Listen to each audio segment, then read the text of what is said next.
मेरा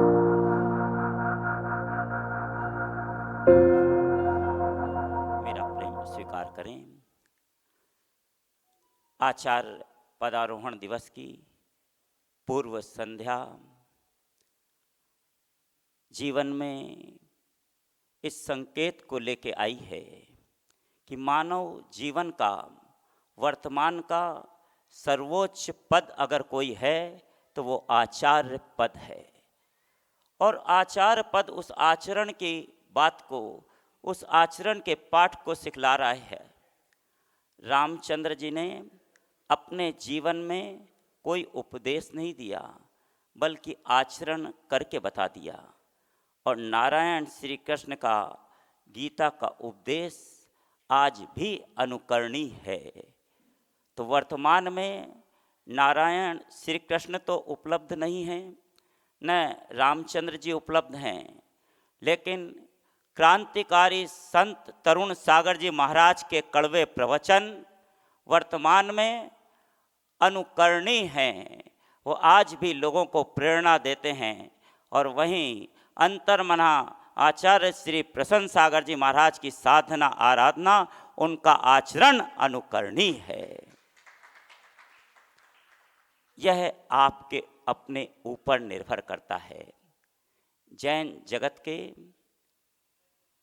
आचार्य विजय रत्न सुंदर सूरी महाराज साहब ने कहा, टंकी में से पानी आ रहा है, नल आपने खोल रखा है, पानी आप तक पहुंच रहा है, इसका सदुपयोग कर लेना। अर्थात अभी तुम्हारे भीतर जो श्वास चल रही है, उस श्वास का, इससे पहले कि वो श्वास तुम्हारी, उन श्वासों का दीपक समाप्त हो जाए, तुम अपनी प्रज्ञा के जगा लेना, अपने बोध को प्राप्त हो जाना, अपने स्वरूप को प्राप्त कर लेना। बहुत गहरी बात उन्होंने कही। और जितने भी जो परिवार के संदेशों को, जो परिवार में रहने के तरीकों को बतलाने का कार्य कर रहे हैं कि समाज में हम जीवन को जिएं तो कैसे जिएं, एक व्यक्ति वर्तमान समय में अपने आप को इस आपाधापी के युग में, विषम परिस्थितियों में कैसे अपने आप को बनाए रखे, कैसे संभाल के रखे, अपने मन को व्यवस्थित रखे, इसका संदेश वो बराबर दे रहे हैं। उनकी 21 दिन की साधना चल रही है और उस साधना के लिए अंतर्मना का पूरा संघ उन्हें शुभेच्छा प्रदान करता है कि वे अपने साधना की सर्वोच्च शिखर तक पहुँचें। ये मंगल कामना उनके प्रति हम सब यहाँ से करते हैं। पानी बरस रहा है। पानी गन्ने के खेत में गया, उसने गन्ने को मीठा कर दिया। वही पानी इमली के उसमें गया, इमली खट्टी हो गई। करेले के उसमें पड़ा, करेला कड़वा हो गया। बेर के उसमें गया, बेर मीठी हो गई। पानी वही है, लेकिन पानी जहाँ जिसमें पहुँच रहा है, जिसके पास जा रहा है, वो वैसे तदनुरूप परिवर्तित होता जा रहा है। सीप के मुख में गया, मोती बन गया। सांप के मुख में गया, जहर बन गया। और वही पानी यदि प्रभु के संतों के चरण में पड़ा तो गंधोदक बन गया। पानी वही है। ध्यान रखना। यूँ तो कह देते हैं कि संगति का असर नहीं पड़ता, और उदाहरण भी देते हैं लोग कि रावण के राज्य में विभीषण था, फिर भी नहीं बिगड़ा। रावण की संगति का उस पर कोई असर नहीं पड़ा।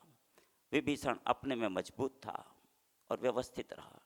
और राम के राज्य में मंथरा थी, नहीं सुधरी, चाहे कुछ भी कर ले, नहीं प्रभाव पड़ा। लेकिन चंदन के वृक्ष के निकट जो वृक्ष लग जाते हैं, उनमें भी चंदन की खुशबू आ जाती है और चंदन के भाव बिक जाते हैं।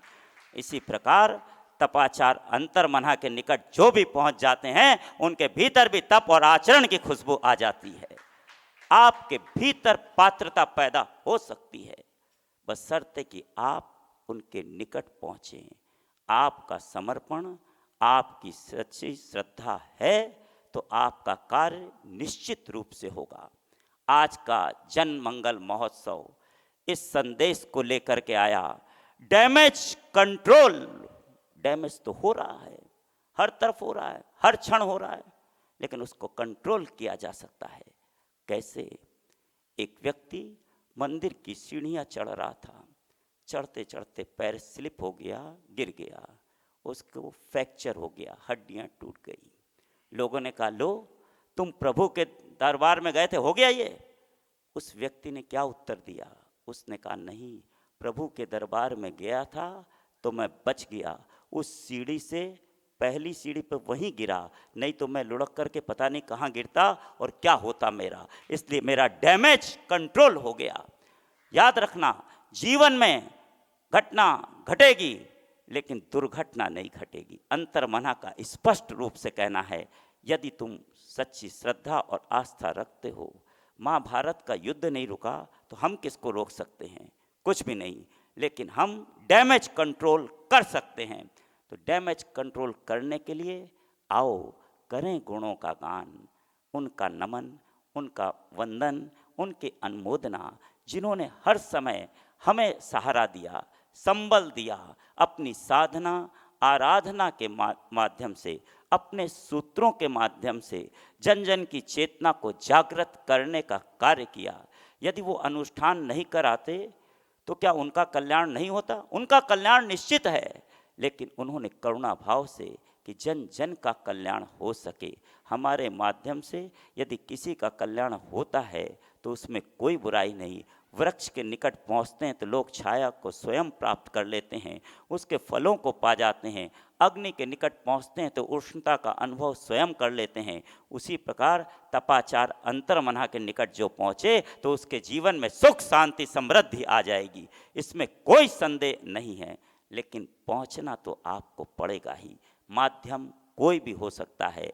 तो आप पारस चैनल के माध्यम से, अहिंसा चैनल के माध्यम से, अंतर्मना वाणी फेसबुक के माध्यम से, यूट्यूब के माध्यम से, जो भी माध्यम उपलब्ध है आप जुड़ सकते हैं।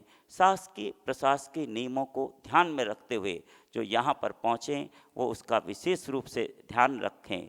यदि ध्यान रखेंगे, ध्यान से कार्य करेंगे तो ध्यान से ही आपको सिद्धि की प्राप्त हो सकती है, कार्य की सिद्धि हो सकती है। आओ डैमेज कंट्रोल, डैमेज तो होगा, हम उसे रोक नहीं सकते, लेकिन कंट्रोल कर सकते हैं, जिससे हम भी सुरक्षित रहें, आप भी सुरक्षित रहें। नमन मनन करने का अवसर कल हमको मध्याह्न 1 बजे से 4 बजे के मध्य में प्राप्त हो रहा है।